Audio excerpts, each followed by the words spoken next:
Tensions between India and Pakistan escalated dramatically in April 2025. A militant attack in Pahalgam, Kashmir, killed 26 people. India blamed Pakistan for the attack and took swift action. Diplomatic relations plummeted. India expelled Pakistani diplomats and recalled its own from Islamabad. The Indus Water Treaty, a long-standing agreement on water sharing, was suspended by India. This move signaled a serious deterioration in bilateral relations. The April 2025 attack was a stark reminder of the fragile peace between the two nations. The attack, attributed to militants operating from Pakistani soil, ignited public outrage in India. The Indian government faced immense pressure to respond decisively. Pakistan denied involvement, but its calls for a neutral investigation were dismissed by India. The incident highlighted the deep mistrust and animosity that continues to plague the relationship. The immediate aftermath of the attack saw a flurry of accusations and counter-accusations. India accused Pakistan of harboring terrorists and using them as proxies. Pakistan, in turn, accused India of using the incident to demonize it on the international stage. The war of words played out in international forums, with both countries lobbying for support.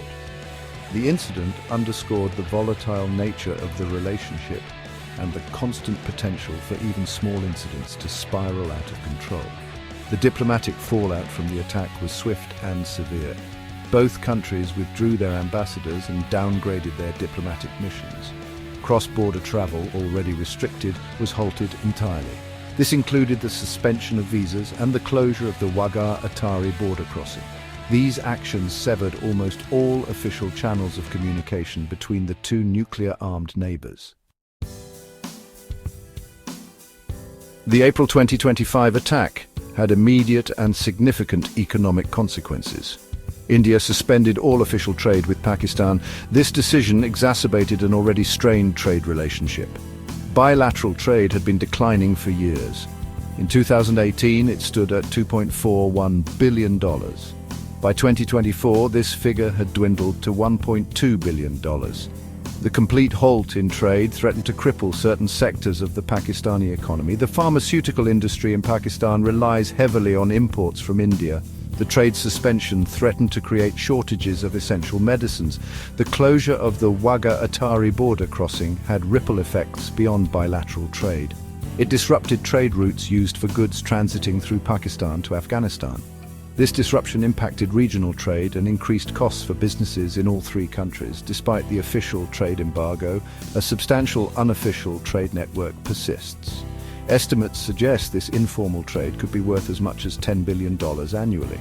Goods are routed through third countries, primarily Dubai, Colombo, and Singapore. This trade is difficult to track and control. Private entities engage in complex relabeling schemes to circumvent official restrictions. The persistence of this unofficial trade highlights the strong demand for Indian goods within Pakistan. It also underscores the limitations of using trade as a political lever. While the official suspension sends a strong message, it fails to completely sever economic ties. The resilience of informal trade networks complicates the economic fallout of the diplomatic standoff. The spectre of war between India and Pakistan looms large.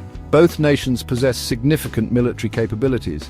India boasts a larger and more technologically advanced military. It has a powerful navy capable of projecting force in the Indian Ocean region. Its air force is undergoing modernization with the acquisition of advanced fighter jets.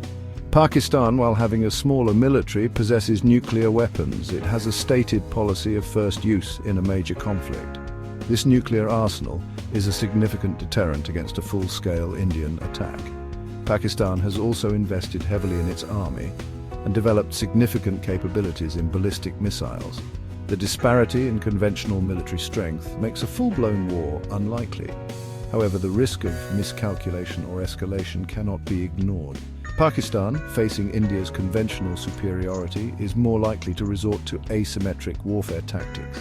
This could involve using non-state actors to carry out attacks on Indian soil. The 2025 attack in Kashmir exemplifies this approach.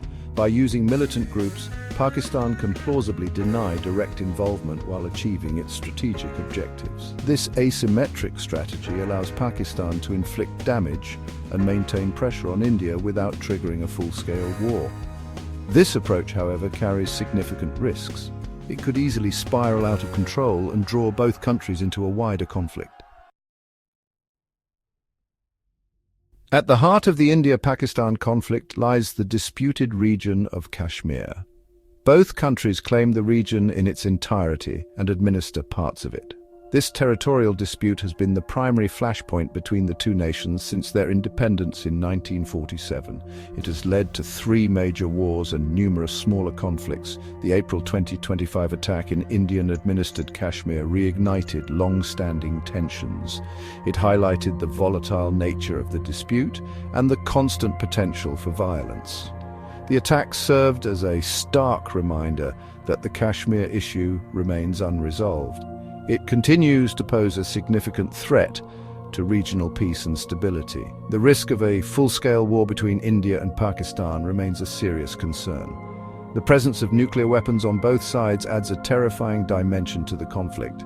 While nuclear deterrence makes a full-blown war less likely, it does not eliminate the possibility of conflict.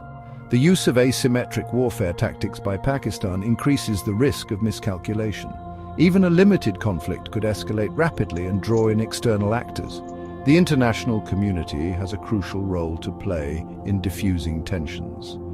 Diplomatic efforts must focus on confidence-building measures and reviving dialogue between the two nations. Addressing the root causes of the conflict, particularly the Kashmir dispute, is essential to achieving lasting peace in the region.